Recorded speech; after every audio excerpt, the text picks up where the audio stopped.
তো অবশ্যই সুষ্ঠু একটা নির্বাচন আশা করতেছি। তো মামলার ভয় করতেছে না, মারের ভয় করতেছে না।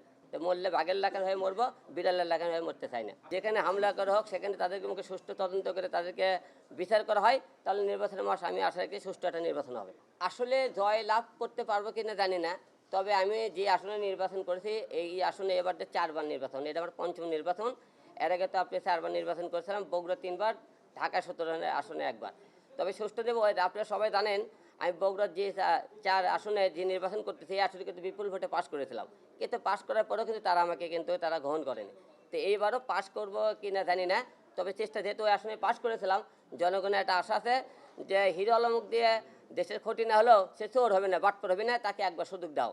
তাই আশা রাখতেছি এলাকার লোকজন আমাকে একবার সুযোগ দেবে। প্রতিবার নির্বাচন নিয়ে গান থাকে, নাটক থাকে, এবারও থাকতে পারে, সমস্যা নেই। যেহেতু আমার নাম, যেহেতু মিডিয়া ব্যক্তি, প্রত্যেকবারে হিরো আলমের একটা গান থাকে, এবারও গান থাকতে পারে। আসলে রাজনীতির মাঝে মার, হামলা, মামলা এসব লেগেই থাকে। এখন মনে করেন প্রত্যেকবার যেহেতু মার খেয়েছে, এবার মার খাইতেও পারি, সমস্যা নাই। RFL gas stove hassle free auto ignition নিশ্চিত করে ঝামেলাহীন রান্না। আরএফএল গ্যাস স্টোভ নিরাপদ ও ঝামেলাহীন। মায়ের খাওয়ার জন্য প্রস্তুত থাকতে, ভয় করলে তো নির্বাচন করতে পারবেন না। তাই অবশ্যই নির্বাচনের মাঠে সাহস নিয়ে এগিয়ে যেতে হবে, যাতে মারের ভয় দূর করি। তাহলে আমি যদি নিজেকে ভয় করি, তাহলে জনগণের সেবা করবো কি আরে? তাই আমাকে সাহস রেখে সামনে এগিয়ে যেতে হবে। তো অবশ্যই সুষ্ঠু একটা নির্বাচন আশা করতেছি। তো মামলার ভয় করতেছে না, মারের ভয় করতেছে না। তো আপনারা সবাই সহযোগিতা করবেন, জ্বর বিলে মৃত্যু হবে। তো মরলে বাঘের লাগার হয়ে মরবো, বিড়ালের লাগার হয়ে মরতে চাই না। কোনটা? ও, গানম্যান কী করবেন? নির্বাচনের প্রার্থীতে ফিরে পারলাম না, গানম্যান কী করবেন? কেবল মনে করে প্রার্থীর জন্য আপিল করে, কেবল মনে করেন রায় নিয়ে আসলাম। এখনও মনে করেন নির্বাচন করতে পারবো নাকি তাও কোনো শিওর নাই। গানম্যানই করবেন।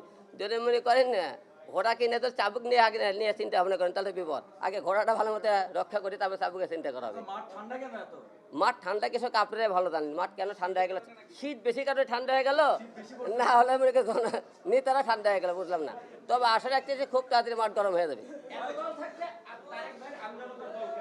আসলে তারেক ভাইয়ের আমজনতার দল এই কারণে, যেহেতু তারেক ভাইয়ের বাসা বগুড়া, আমার বাসাও বগুড়া, সেই হিসেবে দুই জনে মনে করেন সবসময় অন্যের পথে কথা বলতে পছন্দ করি। সেই হিসেবে যে আমরা বগুড়াবাসী হিসেবে, এলাকার হিসেবে, সেই হিসেবে তারেক ভাইয়ের। আসলে ভোটের আগে সব নেতারা বড় বড় কথা বলে নিয়ে আপনি ভোট করে, যে ভোটের পরে আপনারা স্কুল করে দেবো, গার্মেন্টস করে দেবো, ফ্যাক্টরি করে দেবো। ভোটের পরে কিন্তু কোনো নেতা কথা রাখতে পারে না। তাই আগে বড় বড় কোনো কথা দিয়ে আমরা নির্বাচনে মাঠে থাকতে চাই না। তো ব্যক্তিগত ফলে পরিচয় একটা শব্দ আছে, নির্বাচনের মাঠে ভালো কিছু করতে পারি, জনগণ অবশ্যই আমাদের পাশে থাকবে।